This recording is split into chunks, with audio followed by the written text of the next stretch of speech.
What's up guys? Black Sunday for Indian cricket fans and Ireland clean sweeps India. भाई सब black सुना है काला दिन कह दिया। मैं सुनूंगी। बहुत बुरा खेले, बहुत ज्यादा बुरा खेले भाई। ये सनफिश का एक बिस्किट आता है, इसकी शेप बताता हूँ, ऐसा होता है और चीनी लगी होती है। वो नहीं आता लिटिल हर्ट जो आते हैं वैसा वाला। भाई चस्का लग गया इसका खाने का। अभी इतने पतले और तो ये वाला खाना जरूर बड़ा स्वाद आ जाएगा। वो बड़े टेस्टी ब्लू कलर की पैकिंग से है ना इसकी। और भाई इसके पैकेट के अंदर दो निकलते हैं अलग अलग स्लाइड्स, तो वो खा सकते हो आप। करिएगा एंजॉय, करते एंजॉय। 1 2 3 गो। भाई वैसे तो हम लोग पाकिस्तानियों से पूछते हैं कि संडे कैसा रहा, लेकिन कल का तो संडे हमारे लिए मनहूस हो गया भाई। हेलो, लड़कियां भी हार गई, लड़के भी हार कल गए। इंडिया के 2 इंपॉर्टेंट मैच थे। एक मैच में हमको अपनी इज्जत बचानी थी, जो बनाने में हमें 2 साल लग गए थे, यानी T20 इंटरनेशनल में एक भी सीरीज का टूर्नामेंट न हारने का रिकॉर्ड। और दूसरी तरफ T20 वर्ल्ड कप में हमारी लड़कियों को जीत कर ये दिखाना था कि पिछले साल जो वुमेन्स वर्ल्ड कप था वो जीतना कोई अंधेरे में चलाया गया तीर नहीं था।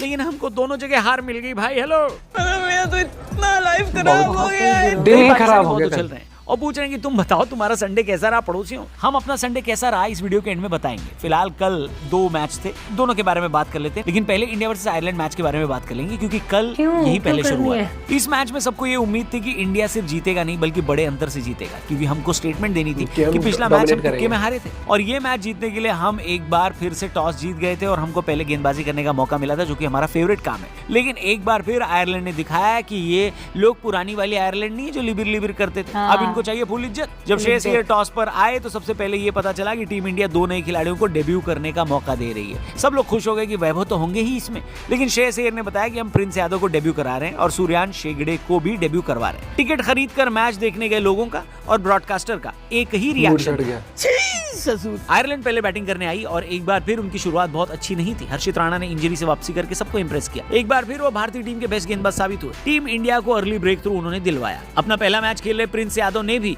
पहले ही मैच में अपना पहला इंटरनेशनल विकेट अपने नाम कर लिया। आयरलैंड के विकेट जल्दी जल्दी जा रहे थे। कप्तान टेक्टर एक तरफ एंकर इनिंग खेल रहे थे, लेकिन इतनी तेजी से रन नहीं बना रहे थे कि टीम इंडिया को कोई प्रॉब्लम होती। हाँ, उनके जोड़ीदार बेन कलिंस दूसरी तरफ से फ्लावर नहीं बल्कि फायर बनकर खेल रहे थे और बढ़िया खेल रहे थे। इस इनिंग ने आयरलैंड को लॉन्च पैड दे दिया।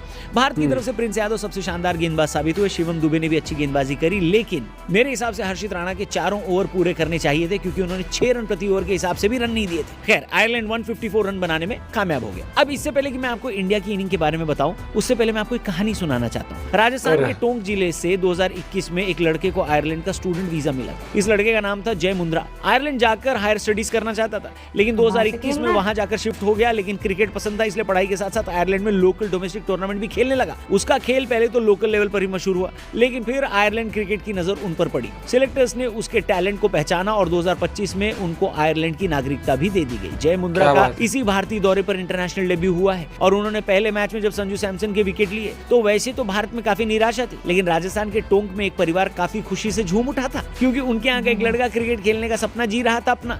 भारत से ना सही, आयरलैंड से सही। जय मुंद्रा दूसरे T20 मैच में भारत के सामने आए। पहले मैच में उन्होंने दूसरा ओवर फेंका था, लेकिन संजू के खिलाफ उनकी सक्सेस ने आयरलैंड के कैप्टन से अब की बार पहला ओवर फेंकवा दिया। जी हाँ, संजू अक्सर बाएं हाथ के गेंदबाज के खिलाफ रुक जाते हैं और पहले मैच में भी विकेट दिया था और कल के मैच में भी पहली बॉल पर वो डक पर आउट हो गए। जय का पेट खाली संजू का विकेट लेकर नहीं भरा, उन्होंने इस ओवर में अभिषेक शर्मा का भी विकेट ले लिया। अभिषेक भी 0 रन पर आउट होकर पवेलियन जा चुके थे। यानी राजस्थान के एक लड़के ने भारतीय टीम के दोनों ओपनर्स को खाता नहीं खोलने दिया और एक तरीके से ये मैच आयरलैंड के फेवर में झुका दिया। बची कुछ कसर ईशान किशन की खराब किस्मत ने पूरी कर दी। वो रन आउट हो गए और श्रेयस अय्यर का फॉर्म तो काफी टाइम से गया ही हुआ है। एक बार फिर भारत का टॉप ऑर्डर ध्वस्त हो चुका था और एक बार फिर तिलक वर्मा पर जिम्मेदारी थी एंकर भी करने की और रन रेट भी बनाए रखने की। हालांकि आज टारगेट बड़ा नहीं था, इस वजह से तिलक वर्मा की 100 की स्ट्राइक रेट इतनी खल नहीं रही थी, लेकिन प्रॉब्लम ये थी कि दूसरी तरफ से विकेट गिरते जा रहे थे और भारत अपने टारगेट से दूर होता जा रहा था। ऐसे में तिलक वर्मा भी जब 55 बनाकर आउट हुए तब सबने यही सोच लिया था कि अब हमारा इस मैच में कुछ नहीं हो सकता। लेकिन एक बार फिर तारीफ करनी होगी हर्षित राणा की, जिन्होंने दिखा दिया कि आखिर गौतम गंभीर उन पर इतना भरोसा क्यों करते हैं। हर्षित राणा बॉलिंग में तो शानदार थे ही, बैटिंग में आकर उन्होंने लोअर डाउन द ऑर्डर बढ़िया स्ट्राइक किया और अचानक से टीम इंडिया गेम में वापस आ गई। आखिरी ओवर में 20 रन चाहिए थे, लेकिन जब तक हर्षित राणा खड़े थे तब तक भारत इस गेम में बना हुआ था। 2 गेंद में 8 रन चाहिए थे और हर्षित राणा छक्का मारने के चक्कर में बाउंड्री पर अपना कैच थमा बैठे और आखिरी बॉल पर जब प्रिंस यादव ने छक्का मार दिया तो भी भारत 1 रन से दूर रह गया और आयरलैंड ने ऐतिहासिक सीरीज ये वाली अपने नाम कर ली। राजस्थान से आयरलैंड पहुंचे जय मुंद्रा कल प्लेयर ऑफ द मैच थे और क्या बात है, ये भी इसके लिए बहुत बड़ी इतिहास बात के है बाद लड़के ऐसा के लिए, पहली बहुत बार बढ़िया। हुआ है जब भारत ने T20 श्रृंखला पूरी सीरीज गंवाई हो, और ये श्रेयस अय्यर के लिए तो बिल्कुल अच्छा नहीं है, क्योंकि उनके आने के फौरन बाद हमारी फुल स्ट्रेंथ टीम आयरलैंड से हार गई।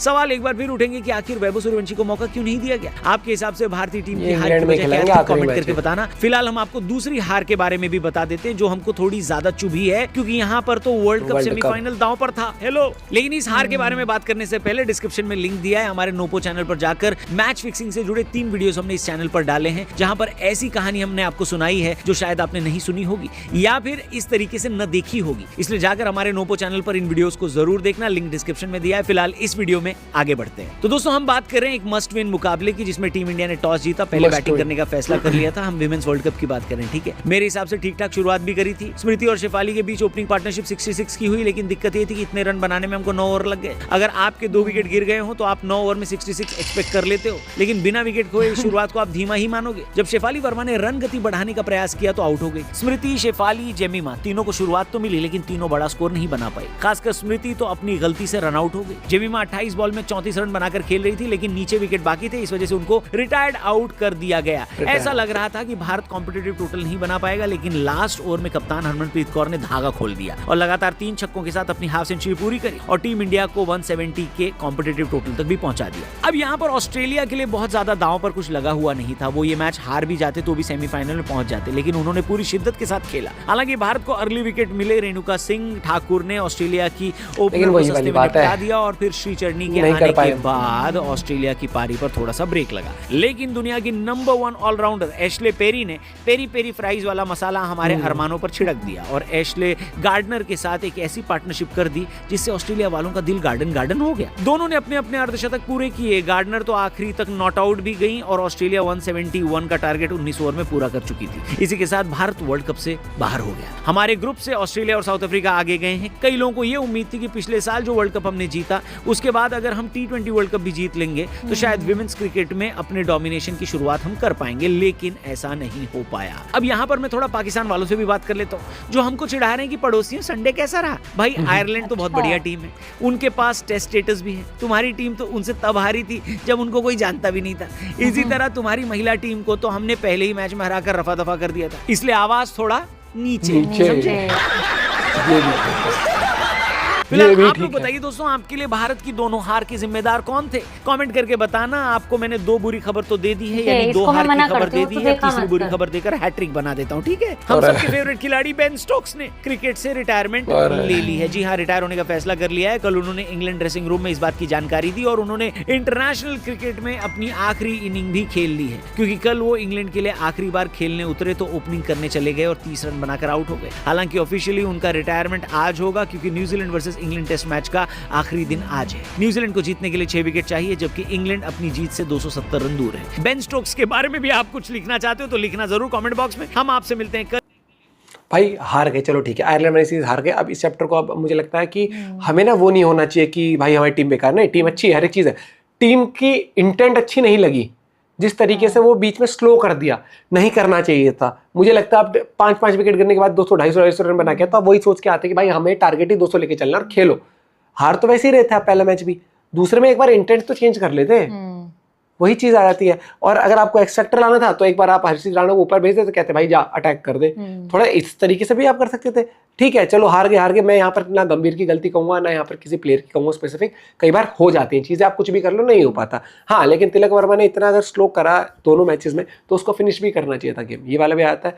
दूसरा, यहाँ पर लड़कियां बाहर हो गई। भाई देखो, डिसअपॉइंटिंग हमेशा होता है जब आप वर्ल्ड कप में बाहर होते हो, क्योंकि लड़कियां इस टाइम पर आप देखो उन्होंने क्रिकेट कितना गेम अप करा है। भाई लोग हर मैच एंजॉय करते हैं, चाहे वुमेन प्रीमियर लीग हो वो भी देखते हैं। और लास्ट ईयर वर्ल्ड कप इतना कमाल था, ये एटलीस्ट हम क्वालिफाई करते हैं यार, एटलीस्ट सेमीफाइनल फाइनल के लिए। क्योंकि उसके बाद फिर एक अलग हो जाता है माहौल। अभी हम ग्रुप स्टेज से ही बाहर हो गए तो वो थोड़ा सा लगती है वाली बात है।